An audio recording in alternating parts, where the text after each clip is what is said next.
We've all heard about karma, right? The sort of cosmic justice system that's supposed to balance out all the good and evil in the world. Well, today, we're going to look at a completely different take, a really radical idea that basically throws all of that out. Forget morality, forget what goes around comes around. We're about to dive into a theory that treats karma not as a belief, but as a mathematical equation. And the man behind this idea is Simoneau. He calls it the zeroth theory, and he's not shy about it. He makes this incredibly bold claim that he's basically found the blueprint for reality itself, the source code for, as he puts it, the machine we inhabit. So that begs the question, what if he's onto something? What if every single thing, every thought, every action, every experience isn't just part of some random, unknowable cosmic plan, but is actually a predictable, calculable outcome? Part of a deterministic system that is always, and I mean always, solving for balance. That's the rabbit hole we're going down today. Okay, so to really get our heads around this equation, we have to do something pretty drastic first. We have to completely unlearn what we think we know about karma and start over from scratch. So on one hand, you have the classic view of karma. It's moral, it's a bit vague, it's all about good deeds versus bad deeds. But on the other hand, you have Simoneau's version. His new karma has nothing to do with morality. It is purely mathematical, it's deterministic, which means its outcomes are actually predictable. And its only goal isn't some grand cosmic justice, it's just simple, cold, logical balance. And this quote, man, it really gets to the heart of the theory. Simoneau's whole point is that things like good and evil are just labels we made up, a simple binary we try to force onto a system that's way more complex than that. His theory just sidesteps the whole thing. The universe, in his view, doesn't care if you're a good person or a bad person. It just is, and it's always seeking equilibrium.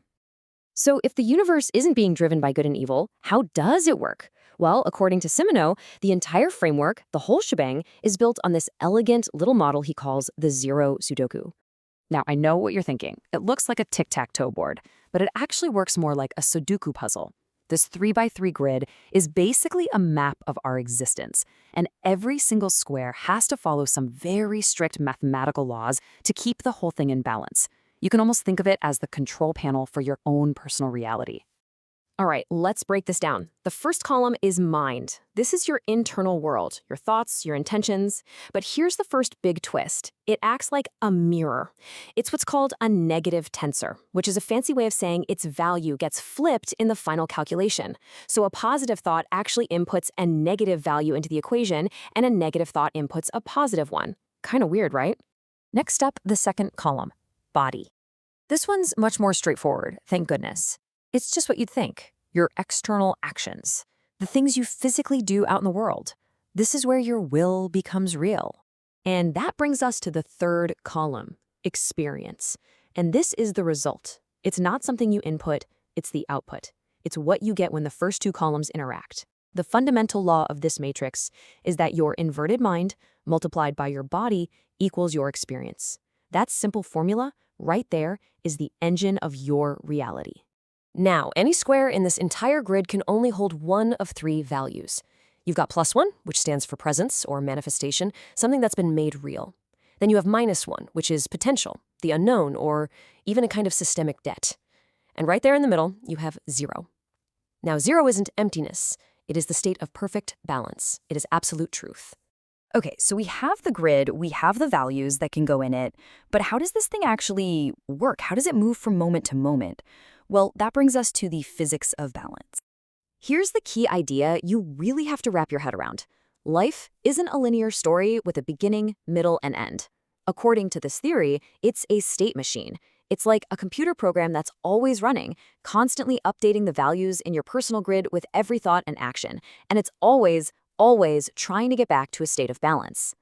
And Simoneau has this really powerful analogy for how this all works. A single breath. The inhale, that's -1, you're taking in potential, the unknown. The hold, that tiny moment of perfect stillness, that's 0, absolute balance. And the exhale, that's +1, you're manifesting something out into the world. It's this continuous metabolic loop of existence. And this leads to a pretty mind-bending conclusion. If reality really operates in this cycle, then our whole perception of time as this straight line marching forward, well, it's just an illusion. Instead, it's an endless loop, constantly seeking and finding its own resolution. So we've walked through the rules, the physics, the whole system. But what does it all really mean for us, right here, right now? This is where the theory stops being abstract and starts asking a very, very personal question. Just remember, every single thing you think or do is what the theory calls an execution of truth. It's an input that instantly updates your personal grid. This system is live, it is always on, there's no pause button. So what's the end game? What is the system actually trying to solve for? It's trying to achieve this, a state of perfect, stable equilibrium. It wants to get your personal zero Sudoku into what Simoneau calls its ideal peace state. And here it is. This is what that perfectly balanced state looks like.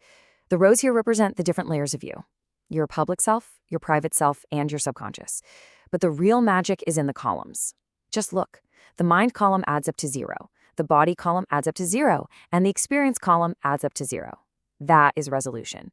See, it's not about being all positive or all negative. It's about achieving this perfect, stable equilibrium across your entire being. And that leaves us with one final, and I think pretty provocative question.